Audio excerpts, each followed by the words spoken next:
What's going on, Paisanos? V here, coming at you, well, with another market watch today. Before I begin, I just want to say, make sure to check out my website, YGOPaisano.com. Got great field centers, got great tokens. Did a bit of a restock a couple of days ago, and everything's been pretty much going off the shelves. So I've been selling on a lot of stuff. You want to get it, get it. The next reshipment should be in roughly around 3 weeks. So yeah, get it while it's still here, or else it's going to be gone. Anyway, Paisanos, let's talk about Tactical Masters and how basically the prices are all over the place.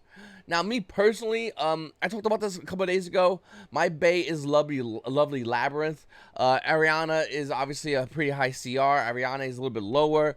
This feels like Live Twins, except I don't think Labyrinth cards have done anything in the OCG, and I don't think they're going to do anything here in TCG. With that said, I just want this core. Eventually, I'll get it. You get it max rarity, throw it in a deck box. Every now and then you look at it and go, I spent a lot of money on this, back in the deck box, and then you just keep doing a cycle every couple of months. Let me know if you do the same thing, by the way. What deck core you do it for?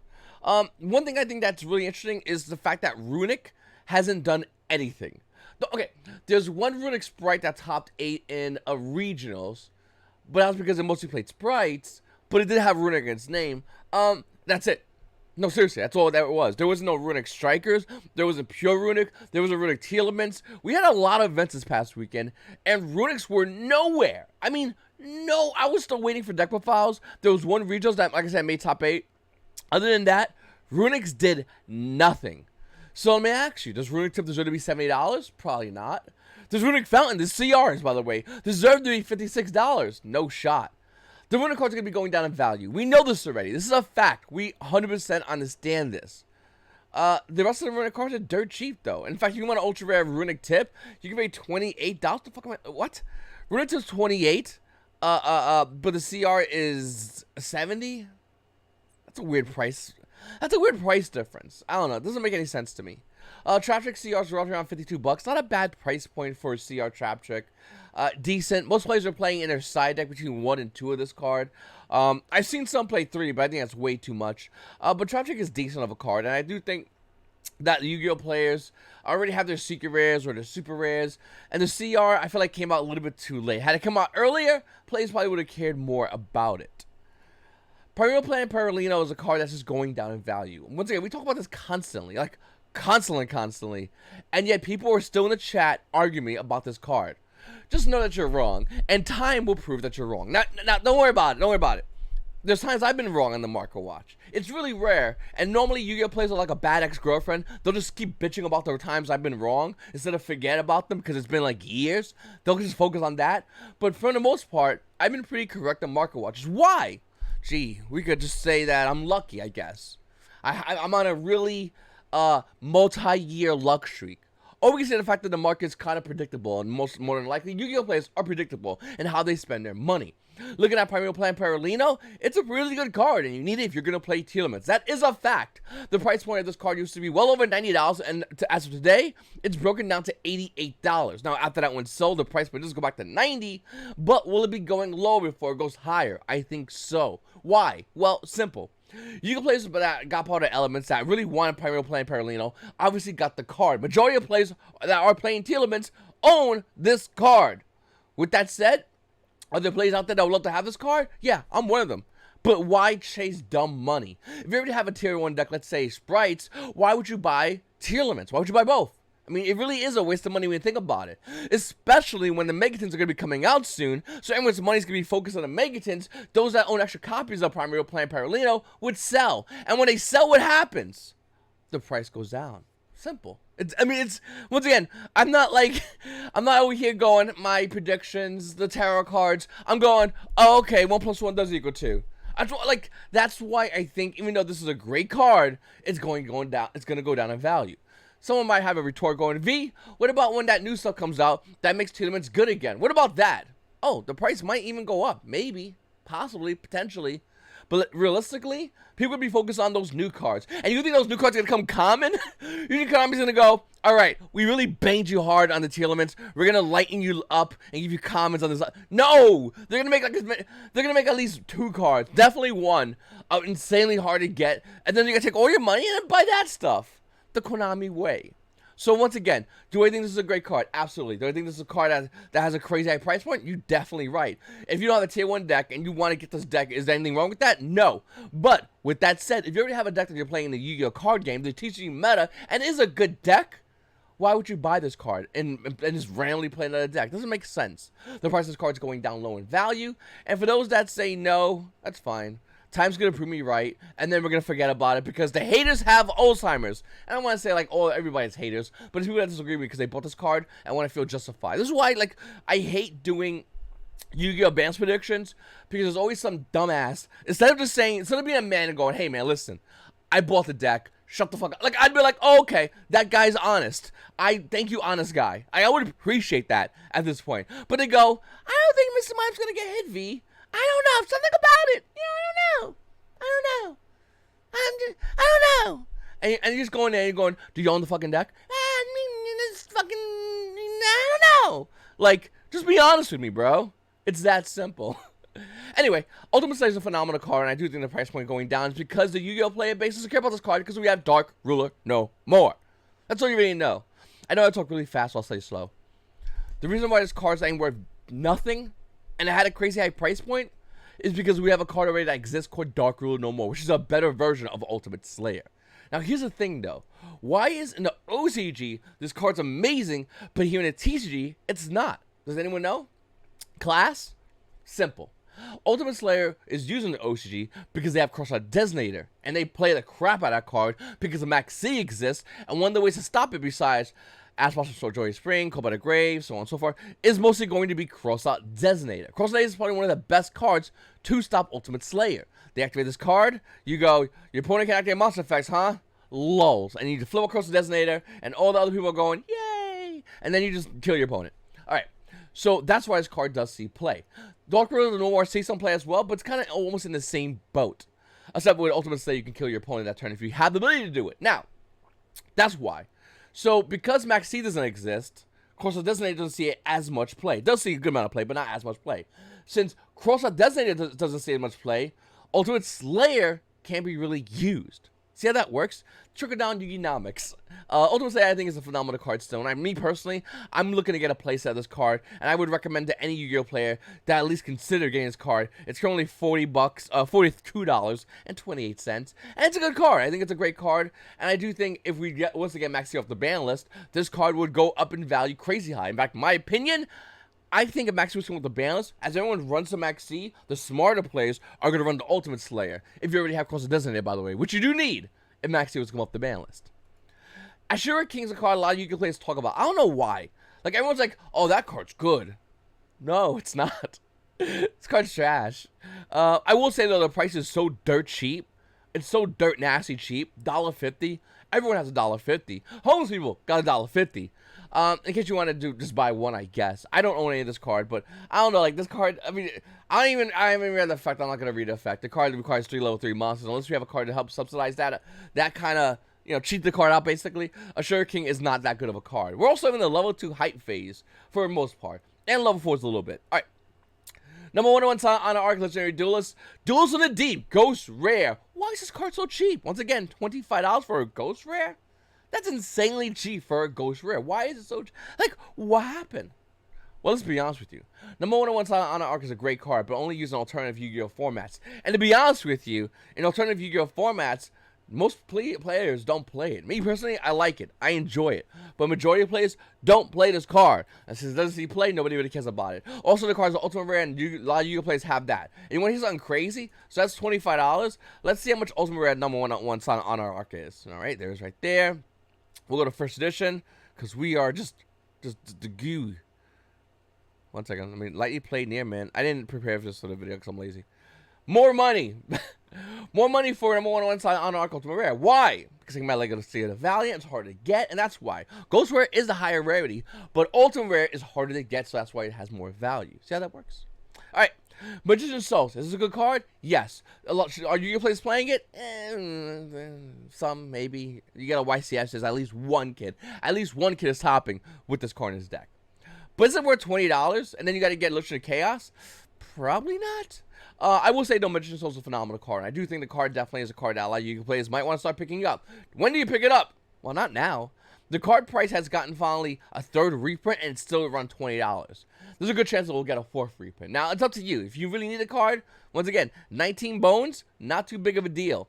But it's still pretty crazy, you know? All right, let's go to my favorite thing, Blackwings. I'm a massive, massive Blackwing fan. There's 2 decks in this game that I'm madly in love with. Blackwings and Shadows. These are like my favorite decks in the game of Yu-Gi-Oh! Honestly. What I like about Blackwings is, well, the fact that there's so many of them. They're kind of like heroes if the community isn't crazy, so everyone just scream and yell and get angry, and then meet each other at regionals and babble for 2 hours why some stupid hero crush them off the ban list because it's going to do anything. It's not. Blackwing players just go, you play Blackwings? Yeah, me too, I like Blackwings. That's it. I own like 3 different cores of Blackwings. I own almost every single rarity of Blackwings. I am a Blackwing fanatic. And I missed the times when Blackwing saw meta play because it was really fun Yu-Gi-Oh! Little fun side story. I pulled 1 OT value out of Yu-Gi-Oh! Pack because I didn't have a lot of money at the time. And from that 1 OT value, I was like, I'm going to build Blackwings. Dude, it took me forever to build the deck. But it didn't really matter because you had cards like Icarus Attack at the time, Royal Oppression, and Blackwings are pretty cheap to buy as long as you had 1 ulti value. And 1 value, and I pulled my ulti one, so I was pretty excited. And that was my journey of being a Blackwing player. It was really fun. Looking at this though, obviously you can see there's cards you're going to want to start picking up. So let's talk about a couple of those cards, because Blackwings are going to see play here in the TCG. One of those cards, well, first of all, you need Blackwing cards. Now, you don't need Throwback Booster 4, Super Rare Sirocco. You don't need that. And this card price point more than likely will go up in value. Ultimate Rare Arn Master, luckily you don't need this one, Ultimate Rare, because it has so many reprints. Same with value. All these cards have a lot of reprints. And that's the cool thing about Blackwings. A majority of Blackwing cards have a ton of reprints, so they are easier to get. You don't have to spend a crazy amount of money to get max ready Blackwings. You don't really need to. With that said, there are other Blackwing cards that are a little bit harder to get. One of them is Simoon. But even though, I think Simoon also had a reprint, am I wrong? Okay, yeah, Simoon definitely had a reprint. Even Simoon had a reprint, but it was only 1 reprint. Came out super rare. The original print ultra came out, well no, the original print was super rare, the reprint was ultra rare. These are dirt cheap right now, but look at the listings. I want you to really focus on this. 37 listings and 43 listings. So here's the question. When Blackwings finally come out and debut, will this still be at 37 listings and 43 listings? The answer is no, it would not be.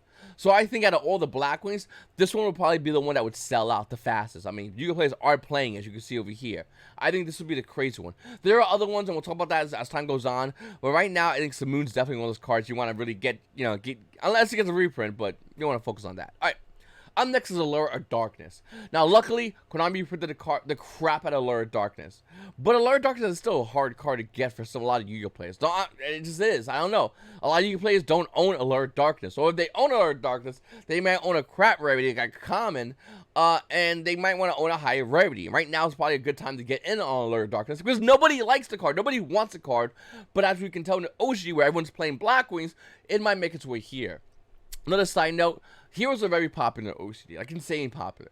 But Japanese players, OCD players I mean Japanese players too, but OCD players, they love the crap out of Blackwings just as much as I do. To them, Blackwings are just as much as good to them as heroes. So in the TCG, you get 2 Blackwing players, they're like, yo, what's up? And the guy goes, what's up? And the guy's like, all right, piss off. In the OC, they're talking Blackwings. They're excited about it. That's one of their favorite decks as well. So that might be another reason why this deck is topping a lot, is what I'm trying to say. Or the deck's really good. Let me know what you think in the comments down below. Nevertheless, you're going to need Allure of Darkness. Now, if you want to get max rarity Allure of Darkness out of Phantom of Darkness, well, first edition versions are roughly around almost 200. I mean, you got some Italians. After that, it's about $200 first edition. If you want unlimited copies of the card, unlimited versions are roughly around $100. Now, that is cheap. 200, it's going to get higher. Probably hit around 3s. But $100 is kind of cheap for unlimited versions. Also, German version looking kind of nice. Listen, I think that Allure of Darkness obviously is a card you're going to want to get, and it depends what rarity you want to get it. But if you want to get first edition unlimited, you're debating on it. Do you want to pay double first edition? Can you? Do you care about it? Let me know in the comments down below. Raptor Fortrix is another card Yu-Gi-Oh! Players might want to gravitate towards. It came out of OTS 1 Pack 14. We're about to enter 21. It came out of Battle Legends Like Revenge, the first Battle Legends, and originally came out of Wing Raiders. So it's pretty old, I think is a fair statement to make. With that said, Raptor Fortrix is a card you're going to need a one of. Just one. Just one of these. Now, obviously, you can RO9 it. You can get as many as you want. But I do think that this is a card that a lot of Yu-Gi-Oh! Players are going to be eventually coming back around to saying, do you have this card? because one is definitely going to be needed. And then Raiders Night came out of Phantom Rage 2020 Ancient Tins. Both, well, one's rare, one's ultra rare. This is another card you're gonna want to get. All right, let's talk about Drytrons. Have you noticed, like, once again, you get the Yu-Gi-Oh meta, we have sprites, we have Tearlaments. Those are the decks, probably arguably the best decks in the game right now, arguably.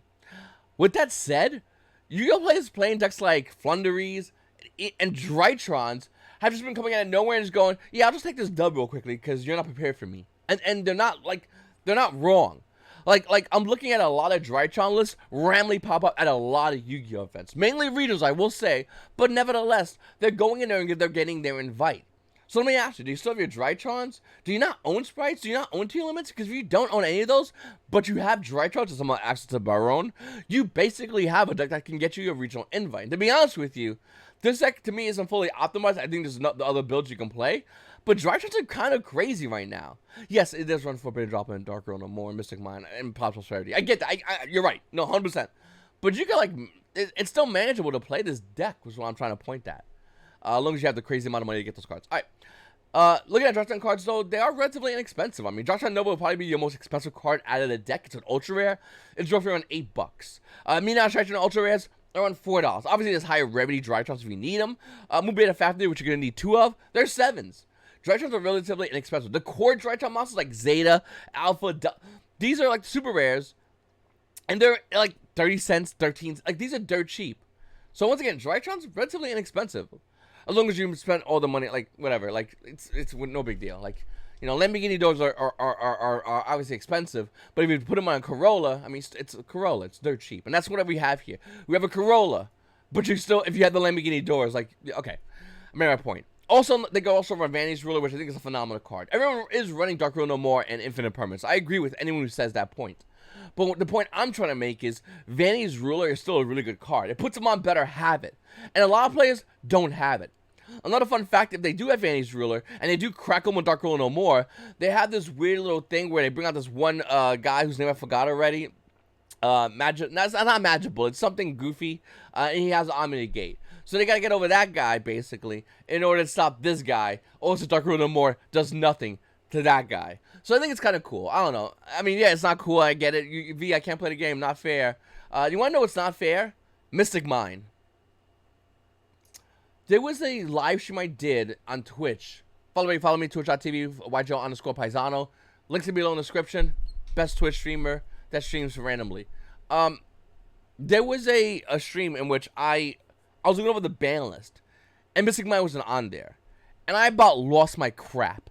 I was fuming, because I knew what was going to be coming around the pipeline. I wish if some of you guys were on that stream, comment down below, everyone know, like, I was livid.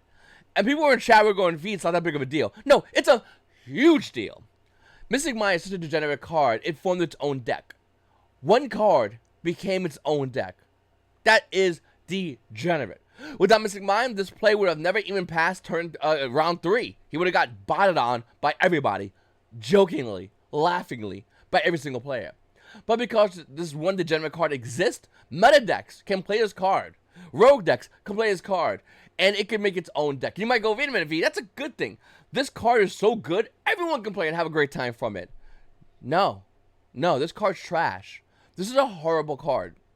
And unfortunately, it exists in our game right now. Now, we're waiting to see what's going on with the Yu-Gi-Oh! Ban list. We should have it any time now. Could come out today, could come out next month. Konami's drunk, and they'll shoot that gun whenever they're ready to. With that said, Mystic Mine needs to go immediately. Now, if it went to 1, would it still be a problem? Yes. It'll be the same thing. If you're in top deck mode, you top deck Mystic Mine, you top deck the free win. Let's be honest. Even in top deck mode, Mystic Mine is a house of a card. It is insanely broken. It's so bad players are playing Beat Cop to give extra goes on Mystic Mine. That's how bad the card is. The card is absolutely atrocious. And a lot of Yu-Gi-Oh! Players are benefiting by playing it. I'm not going to lie. I'll never attack, this guy's name is Jualo Palo Lima. I'll never attack that guy. I never attack a Yu-Gi-Oh! Player playing the tools given to them. Never, at all. Not once. And I don't think I ever have.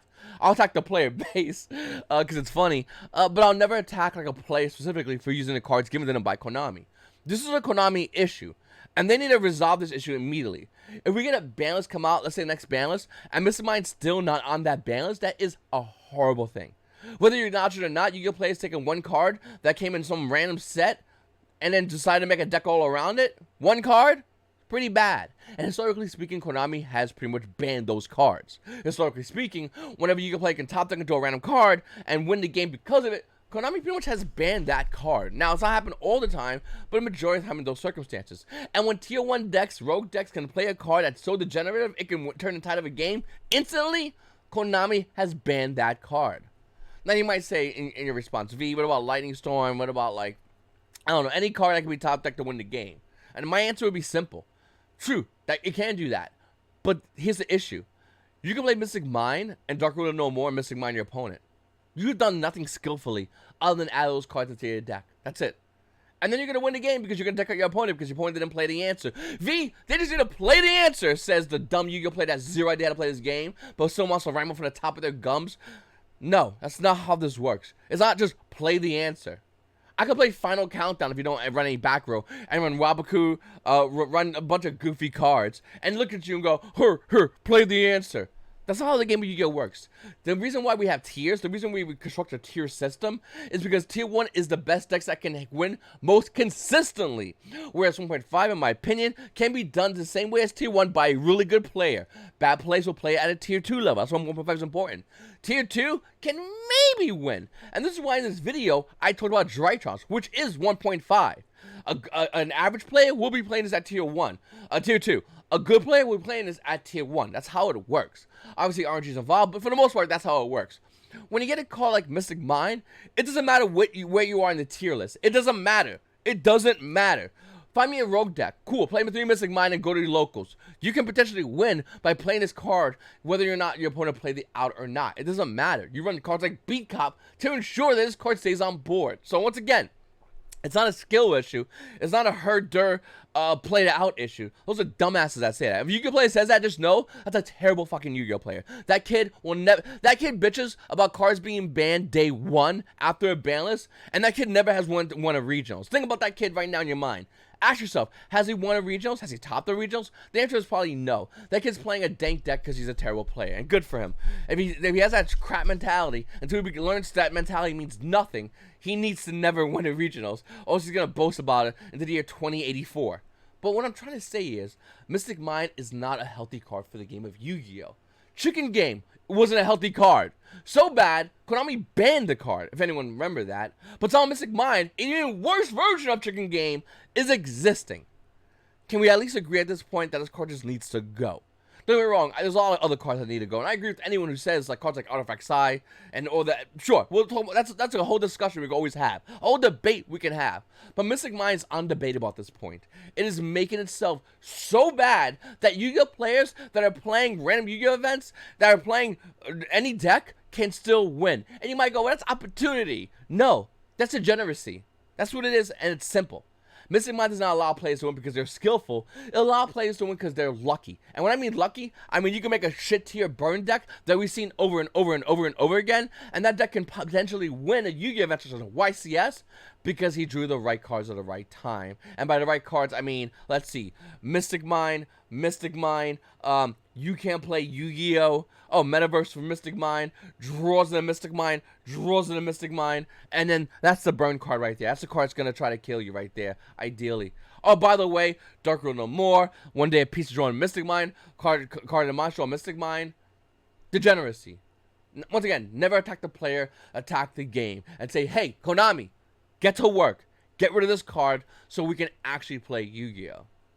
Anyway, Paisanos, I really appreciate you guys for my video.